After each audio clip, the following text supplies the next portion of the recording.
Ever met someone who speaks with confidence, but when it is time to deliver, there is nothing behind it? No substance, no execution, no results. And have you also met someone who may not say much, but when they act, things get done? Because in leadership, confidence may attract attention, but competence earns respect. Hello and welcome back to Leadership Reflections, a Mentium podcast series where we explore the inner and outer dimensions of leadership. I am your host, Madiama, founder of the Mentium Institute. And in this season, we're exploring leadership through the Mentium Alignment Framework. In episode 1, we explored identity, who you are. In episode 2, we dealt with values, what you stand for. In episode 3, we tackled beliefs, what shapes your internal limits. And today, we are stepping into the fourth pillar, skills and talents. That is to say, competence. Because leadership is not only about who you are internally, it is also about what you can actually do. Let's get started. First and foremost, let's define competence. Competence is the ability to perform with skill, consistency, and effectiveness. It is the combination of knowledge, experience, practice, execution. Competence answers a simple question. Can you deliver? Not in theory, not in intention, but in reality. Because leadership is not about ideas. Leadership is about results. Here is the powerful truth. People may listen to you because of your position, but they trust you because of your competence. Competence builds credibility, and credibility builds influence.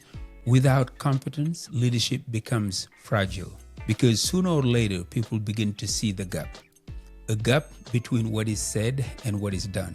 But when a leader consistently delivers, people begin to rely on them. They begin to trust their judgment. They begin to follow their direction. Not because they have to, but because they believe in their ability. You see, many people believe that competence is something you either have or you don't. They look at someone who's skilled, confident, effective, and assume they are naturally good. But what they do not see is the process behind it, the hours of practice, the mistakes, the failures, the moments of doubt. Competence is not something you were born with. It is something you build over time. Let me give you a simple way to understand this. Think about any skill you have today. Driving, speaking, working in your field. There was a time when you did not know how to do it. There was a time when it felt uncomfortable, unnatural, or even difficult. But through repetition, through practice, through experience, what was once difficult became natural. This is how competence is built. And the same applies to leadership. No one starts as a great communicator. No one starts as a great decision maker. No one starts as the confident leader. These are skills that are developed. And here is something important to understand. Competence grows in layers. First, you are consciously incompetent. You know you don't know. Then you become consciously competent. You know you can do it, but it requires effort. And eventually, you become unconsciously competent. It becomes natural. You don't even think about it. This is the journey. But many people stop too early. They try once, they feel uncomfortable, and they step back instead of pushing through the learning curve. Competence requires consistency beyond discomfort. It requires showing up even when you don't feel ready. Because readiness is often the result of action, not the condition for it. So if you are in a season where you feel like you are still learning, that is not weakness. That is the process. Stay in it. Because on the other side of repetition is mastery. Now, let's talk about something that is becoming more common today. Confidence without competence. We live in a world where it is easy to appear confident. You can speak well, you can present yourself well, you look like a leader. But leadership is not built on appearance. It is built on ability. Because eventually every leader is tested. There will be a moment where decisions need to be made, problems need to be solved, results need to be delivered. And in those moments, confidence alone is not enough. If there is no competence behind it, it becomes exposed. And when that happens, something very important is affected: trust. Because people can accept mistake, people can accept learning. But what is difficult to recover from is the loss of trust. When people begin to feel that a leader is not capable, they begin to disconnect. They begin to question decisions. They begin to hesitate in following direction. And over time, influence weakens.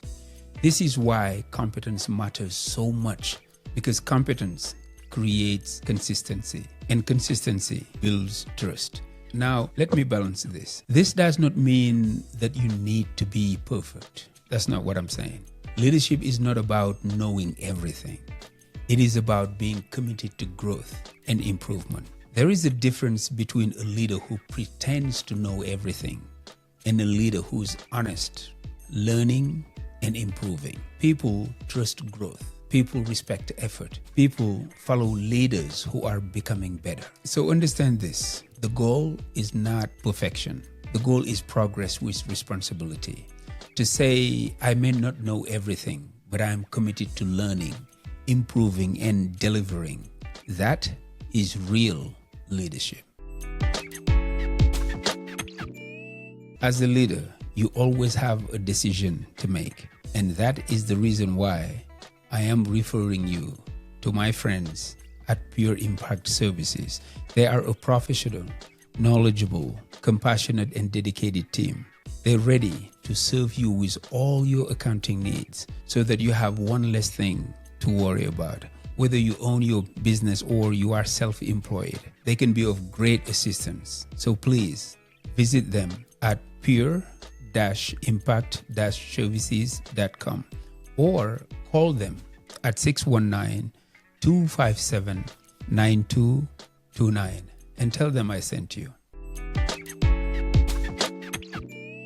Moving forward, here is something that strong leaders understand. To grow in competence, you must be willing to say, I don't know. Because I always say that the beginning of knowledge is knowing that you don't know. You must be willing to learn, to ask questions, to give feedback, to improve. Competence grows in environments where humility is present, because humility opens the door to learning, and learning builds mastery. So how do you build competence as a leader? Here are a few practical ways. Number one, identify your core area. What is the area where you are called to lead? Is it business, communication, leadership, strategy?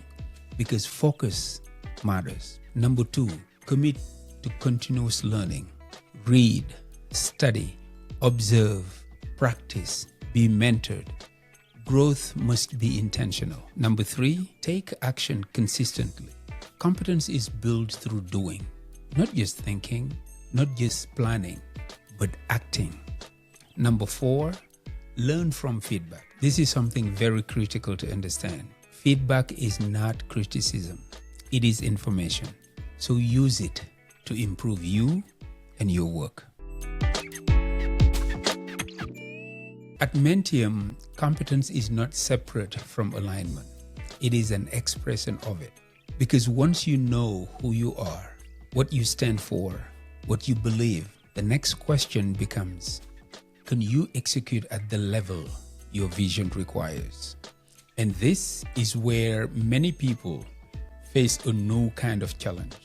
Not internal doubt, but external demand. Because alignment creates clarity, but competence creates capacity. You may have a powerful vision, but without the skills to execute it, that vision remains just an idea. You may have strong values, but without the competence to apply them in real situations, they remain intentions. At Mentium, we believe that leadership must be both aligned and capable. Because when alignment meets competence, something powerful happens. People begin to trust you, not only for your character, but for your ability. And that combination is rare. It is what separates potential leaders from impactful leaders. This is why we focus not only on mindset, but also on skill development. Because leadership is not just who you are, it is also what you can deliver. Now, let me give you a simple reflection practice. At the end of each day, ask yourself, did I show up with competence today? Not perfection, but competence. Did I prepare? Did I execute? Did I follow through? Did I give my best effort? And if the answer is no, ask yourself, what skill do I need to improve? Because growth comes from awareness. And then take one small step to improve that skill. Over time, these small improvements compound. And that is how competence is built. In closing, let me leave you with this thought. Leadership is not only about being inspiring, it is about being effective. Because inspiration may open the door, but competence keeps it open. So reflect on this. What area of my leadership requires more competence? And more importantly, what am I willing to do to develop it? Thank you so much for joining me for another episode of the Leadership Reflection series. If this episode resonated with you, share it with someone committed to growth. And remember, leadership begins with identity. It is guided by values. It is unlocked by belief, but it is proven through competence. Until next time, keep leading forward. Take care of yourself and your loved ones. I am Madiama, and this is Mentium. Peace.